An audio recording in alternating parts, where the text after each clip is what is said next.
as an attorney, as a political commentator, and frankly, as a former White House official, I used to think I knew a lot about how America picks a president.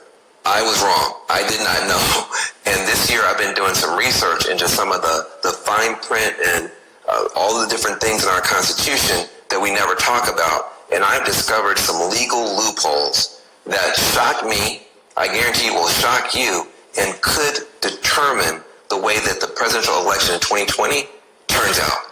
For instance, did you know that under our Constitution, a presidential candidate could actually lose the popular vote, fail to get a majority in the Electoral College, refuse to concede, manipulate hidden mechanisms in our government, and still get sworn in as the President of the United States of America? That's a true fact. I know it sounds like some crazy House of Cards episode, and I wish it was, because then we could just change the channel. But I just described to you a real world, real life possibility that could occur this year, the year I'm talking, in 2020, or in some other year if we don't fix some of these glitches in our system. So if you think, though, that the American people's choice in a U.S. presidential election should actually be sworn in to become President of the United States, please pay attention to this talk. I'm going to teach you how to stop a coup, okay? Now, where to begin? All right, how about this? It turns out that one of the main safeguards of U.S. democracy is not in the Constitution at all. It's not in the law at all. It's actually just a little tradition. It's a little custom. And yet, this one voluntary gesture is one of the main reasons that you almost never have riots and bloodshed and strife after a U.S. election. What I'm talking about is a concession speech. Okay, it's ironic. It's the one speech no presidential candidate ever wants to give, and yet it is that public address that is most important for the health and the well-being of our nation. It's that speech, when a presidential contender gives it.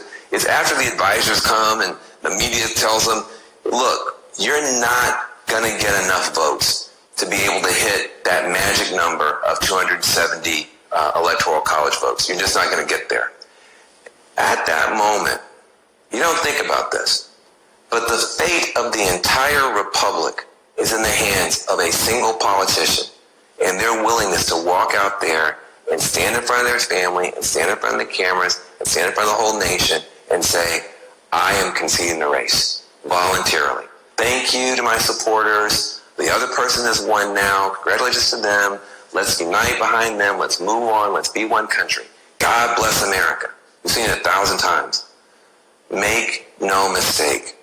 This is a remarkable tradition in our country, because at that moment, that candidate still has at her command a nationwide army of campaign activists, of diehard partisans, tens of thousands of people. They could just easily take up arms, take to the streets, they could do whatever they want to.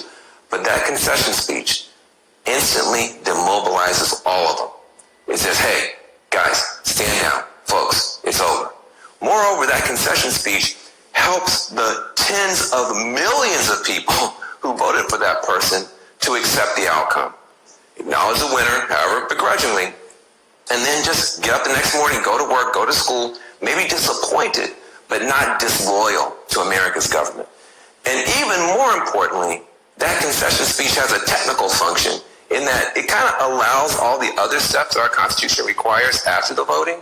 And there are a bunch of steps, like you got the Electoral College that's got to meet, you've got Congress has got to ratify this thing, you got inauguration to be had. All that stuff can just move ahead on automatic pilot, because after the concession speech, every subsequent step to either reinstate the president or elevate a new president, it just happens on a rubber stamp basis. The Constitution requires it, but it's a rubber stamp. But we sometimes forget, candidates do not have to concede. There's nothing that makes them concede. It's just a norm in a year in which nothing is normal. So what if a losing candidate simply refused to concede? What if there is no concession speech? Well, what could happen might terrify you. I think it should. First, to give you the background, let's make sure we're all on the same page here. Let me give you this analogy. Think about a presidential election as a baseball game. At the end of the ninth inning, whoever is ahead wins, whoever's behind loses. That's baseball. But could you imagine a different world in which in baseball there were actually 13 innings or 14 innings, not just 9? But we just had a weird tradition. If you're behind in the 9th inning, you just come out and concede. All right? So all those other innings don't matter. That's really how the presidential elections work in America, because the Constitution actually spells out 2 different sets of innings. You got the popular election process that everybody pays attention to, and then you've got the elite selection process that everybody essentially ignores. But in a close election, if nobody concedes, the second invisible process, these extra innings, if you will, they actually matter a whole lot. Let me explain. That first set of innings, popular election, it's what you think about when you think about the presidential election. It's the primaries, the caucuses, the debates, the conventions, it's election night, it's all that stuff. Most of the time, the loser on election night, at that point, just concedes. Why? The American people have spoken, all of that. But according to the Constitution, the game is technically not over. After the cameras go away, after the confetti swept away, the Constitution requires this whole other set of innings, this elite selection process stuff, and this is all behind closed doors. It's among government officials, and this process goes from the end of the vote counting in November through December all the way into January. You just never think about it because for so many generations, these extra innings haven't mattered much because the election night loser just concedes. So other stuff's just a formality. Even in 2000, Vice President Al Gore gave up as soon as the Supreme Court ordered an end to the vote counting.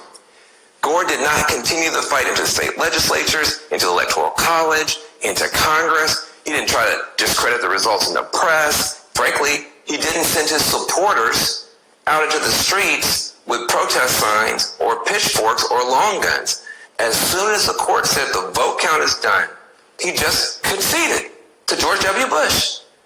Because that's what we do. That's just kind of how we do things around here. You don't fight in the extra innings until maybe 2020, when one major candidate is already saying he may not accept the results of the vote counting. Curse you 2020. So what could happen instead? Instead of conceding, a losing candidate could launch a ferocious fight to grab power anyway, or to hold on to power anyway. In the courts, yes, but also in the state houses, electoral college, even in Congress. They could file, for instance, dozens of lawsuits attempting to block the counting of millions of mail-in ballots, saying they should all be thrown out, they're all fraudulent. Then they could demand that the states refuse to certify the election because of all this alleged fraud or interference from a foreign power, or the loser's party could send a rival slate of electors to the Electoral College or to Congress and say, no, we're the real electors, and create a whole situation with that.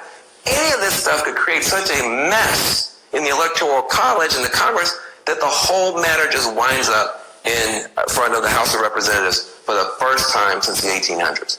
Now, here's where it gets totally crazy.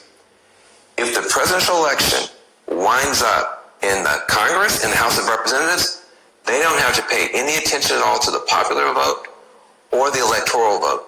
It's like the election never happened. And then it gets even crazier. The final tally in the House is taken not by delegates, but by delegation. In other words, individual Congress people don't get to vote.